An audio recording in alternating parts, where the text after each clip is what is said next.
Welcome to this deep exploration of the mandala and the self in the work of Carl Gustav Jung. In this video, we delve into Jung's profound insights into the symbolism of the mandala, not only as an ancient and universal symbol, but as a psychological expression of wholeness and inner order. Across cultures and epochs, the mandala appears spontaneously in sacred art, dreams, religious rituals, and visionary experiences. But what did Jung see in this powerful image? For him, the mandala was far more than decoration.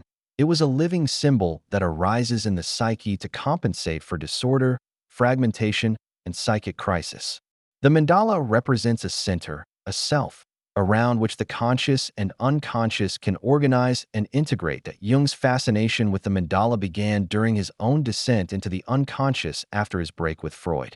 As documented in The Red Book, Jung spontaneously began drawing circular images during a time of inner turmoil. These mandalas emerged unbidden, and he recognized them as meaningful. He wrote, "The mandala is the psychological expression of the totality of the self. In moments of psychic disintegration, the mandala appears to restore order. Its symmetry, balance, and concentricity mirror a deep inner principle of organization. But the mandala is not just a static image. It is a process." Jung observed that when people engage with mandalas, either through drawing, meditation, or encountering them in dreams, they often experience an inner movement toward integration. This is because the self, in Jungian terms, is not merely a sum of parts.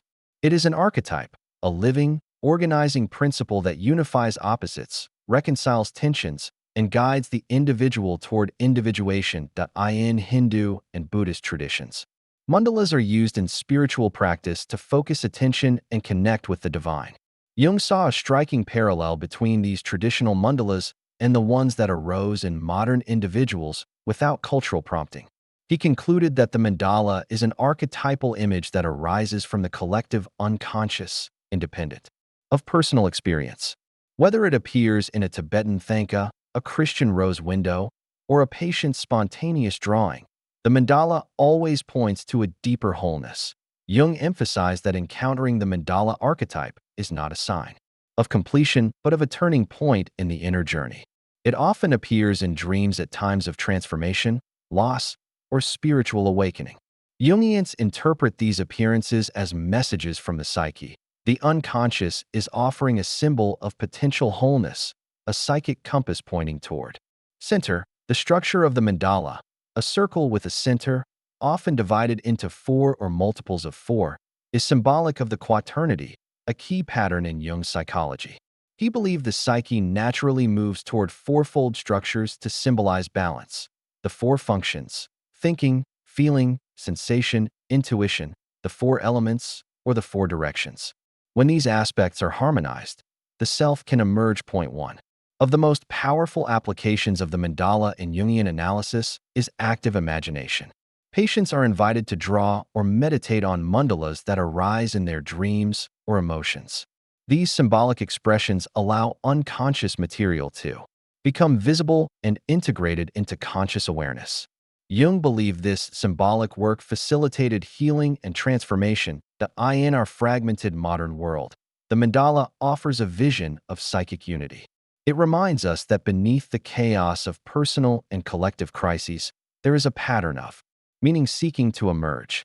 As Jung wrote, "In the products of active imagination, the mandala appears as a symbol of the self, arising spontaneously whenever the psyche seeks to restore its own balance." So how can we work with mandalas today? You don't need to be an artist or a mystic.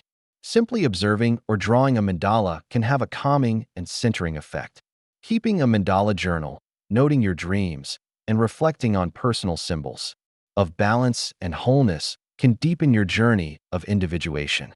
Whether through sacred geometry, meditation, or spontaneous art, the mandala invites us to come into relationship with our inner center. In closing, the mandala is not a final destination, but a dynamic image of becoming. It reflects the totality of who we are and who we are meant to be. As Jung taught, the goal is not perfection but wholeness, a living balance between opposites, an unfolding dance between the ego and the self. Thank you for joining this exploration. May the symbols that arise in your own life guide you back to center.